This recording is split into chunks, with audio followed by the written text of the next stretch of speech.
नमस्कार। देखिए, बाइबल की कहानी को अक्सर सिर्फ कुछ घटनाओं का कलेक्शन समझ लिया जाता है, लेकिन असल में ये एक बहुत बड़ी भव्य कहानी है। तो आज हम एक उपदेश के नजरिए से इसी कहानी को समझने की कोशिश करेंगे। सृष्टि की शुरुआत से लेकर एक रिश्ता जो टूट गया और फिर उसे दोबारा जोड़ने के वादे तक की पूरी यात्रा। तो असल में ये जो पूरी कहानी है ना, वो बस एक सवाल के आसपास घूमती है कि परमेश्वर और इंसानियत के बीच का वो रिश्ता, वो टूटा तो टूटा कैसे और फिर उसे दोबारा जोड़ा कैसे गया। चलिए इस पूरी कहानी को एक प्रॉब्लम और उसके सॉल्यूशन की तरह देखते हैं। तो हर कहानी की तरह इसकी भी एक शुरुआत है, और ये शुरू होती है बिल्कुल शुरुआत से, उस वक्त से जब परमेश्वर ने इस दुनिया को और पहले इंसानों को यानी आदम और हवा को बनाया। तो इस उपदेश के हिसाब से शुरुआत में सब कुछ बिल्कुल परफेक्ट था। इंसानों के पास हर तरह की आज़ादी थी, बस एक नियम को छोड़कर। और मजे की बात यह है कि यही एक छोटा सा नियम कहानी के सबसे बड़े कॉन्फ्लिक्ट की वजह बनता है। अच्छा, इस कहानी को सही से समझने के लिए पाप यानी सिन का मतलब समझना बहुत जरूरी है। देखिए, उपदेश के मुताबिक ये सिर्फ कोई मॉरल मिस्टेक या कोई बुरी बात नहीं है। ये असल में परमेश्वर की सीधी सीधी आज्ञा को तोड़ने का वो काम है जिसने परमेश्वर और इंसान के बीच के रिश्ते को ही तोड़कर रख दिया। तो चलिए अब आगे बढ़ते हैं और देखते हैं कि बस उस एक आज्ञा को ना मानने का नतीजा क्या हुआ और कैसे उसने एक के बाद एक बुरे परिणामों की एक पूरी चेन रिएक्शन शुरू कर दी। ये असर ना बढ़ता ही चला गया। शुरुआत हुई आदम की अवज्ञा से, जिससे परमेश्वर के साथ रिश्ता टूट गया।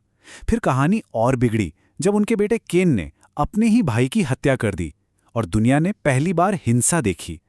इसके बाद बुराई इतनी बढ़ गई कि एक महाप्रलय आई, और आखिर में बाबेल की मीनार पर इंसानी घमंड ने ऐसा रूप लिया कि भाषाएं अलग अलग हो गईं और लोग पूरी दुनिया में बिखर गए।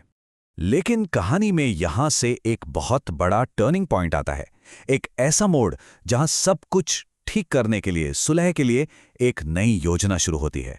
तो इस पूरी बिखरी हुई दुनिया के बीच में उपदेश बताता है कि परमेश्वर ने एक सॉल्यूशन की शुरुआत की। उन्होंने अब्राहम नाम के एक आदमी को चुना, और यही वो इंसान था जिसके जरिए परमेश्वर ने इंसानियत के साथ अपने टूटे हुए रिश्ते को दोबारा जोड़ने का काम शुरू किया। और ये वादा ही सब कुछ बदल देता है। पता है, ये सिर्फ एक अकेले इंसान के लिए नहीं था। ये तो एक बहुत बड़ी, एक लॉन्ग टर्म प्लान की शुरुआत थी जिसका मकसद आखिरकार पूरी मानवता को एक साथ लाना था। तो फिर चलिए अब उस फैमिली लाइन को ट्रेस करते हैं जिसने इस वादे को एक पीढ़ी से दूसरी पीढ़ी तक पहुंचाया और कहानी को उसके क्लाइमैक्स तक ले गई। तो देखिए, ये वादा कैसे आगे बढ़ा। अब्राहम से ये वादा पहुंचा उनके बेटे इसहाक को, फिर इसहाक से याकूब को, जिन्हें इज़राइल भी कहा जाता है। अब याकूब के 12 बेटों से ही इज़राइल की 12 जनजातियां बनी। कहानी आगे बढ़ती है। यूसुफ की वजह से ये पूरा परिवार मिस्र पहुंच जाता है, और फिर कई सालों बाद मूसा उन्हें वहां से आज़ादी दिलाते हैं। और आखिरकार ये पूरी वंशरेखा हमें राजा दाऊद तक ले आती है, जो कहानी के अगले हिस्से के लिए बहुत बहुत इंपॉर्टेंट है। और अब हम पहुंचते हैं पूरी कहानी के क्लाइमैक्स पर, जहां यीशु को उस पाप की प्रॉब्लम का, जो कहानी के बिल्कुल शुरू में आई थी, अंतिम समाधान यानी फाइनल सॉल्यूशन के तौर पर सामने लाया जाता है। असल में ये उपदेश यही बताता है कि ये जो पूरा इतिहास था ना, वो एक ही इंसान की तरफ इशारा कर रहा था, यीशु। वो उन सभी भविष्यवाणियों का पूरा होना थे, और अब्राहम के वंशजों के उस लंबे इतिहास का, कह सकते हैं, अ ग्रैंड फिनाले थे। यहाँ पे ना पुराने और नए तरीके में एक बहुत बड़ा फर्क दिखता है। देखिए, पहले क्या था? पाप को कवर करने के लिए जानवरों की बलि देनी पड़ती थी, जो एक टेम्पररी सिस्टम था।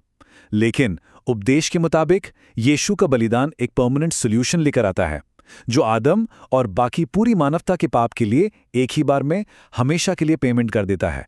तो कहानी का जो आखिरी हिस्सा है, वो इस बड़े सॉल्यूशन को एक पर्सनल लेवल पर ले आता है। मतलब ये बताता है कि इस टूटे हुए रिश्ते को फिर से जोड़ने के लिए कोई इंसान क्या कर सकता है। तो ये जो एक एब्स्ट्रैक्ट आइडिया है, इसे कुछ कॉन्क्रीट स्टेप्स में बताया गया है। परमेश्वर से दोबारा जुड़ने के लिए यहाँ 3 कदम बताए गए हैं। पहला कदम, ये मानना, ये विश्वास करना कि यीशु का बलिदान पाप की कीमत चुकाता है। दूसरा कदम, बपतिस्मा लेना, जो कि पुरानी जिंदगी को छोड़कर एक नई जिंदगी शुरू करने का सिंबल है। और तीसरा कदम, पवित्र आत्मा को पाना, जो इस उपदेश के मुताबिक एक डायरेक्ट पर्सनल कनेक्शन और गाइड की तरह काम करता है। और ये जो बात है ना, ये इस पूरी कहानी के सेंट्रल सॉल्यूशन को बहुत ही खूबसूरती से सम अप कर देती है कि वो रिश्ता जो बिल्कुल शुरुआत में आदम के साथ टूट गया था, उसे अब ठीक करने का, उसे बहाल करने का एक रास्ता मिल चुका था। और आखिर में ये पूरी कहानी हमें कुछ बड़े सवालों के साथ छोड़ जाती है। ये हमें सोचने पर मजबूर करती है कि आखिर विश्वास यानी फेथ है क्या, मोक्ष या रिडेम्पशन का क्या मतलब है, और सबसे बड़ा सवाल, क्या एक टूटा हुआ रिश्ता, कितना भी टूटा हुआ क्यों ना हो, उसे सुधारने की कोई गुंजाइश होती है?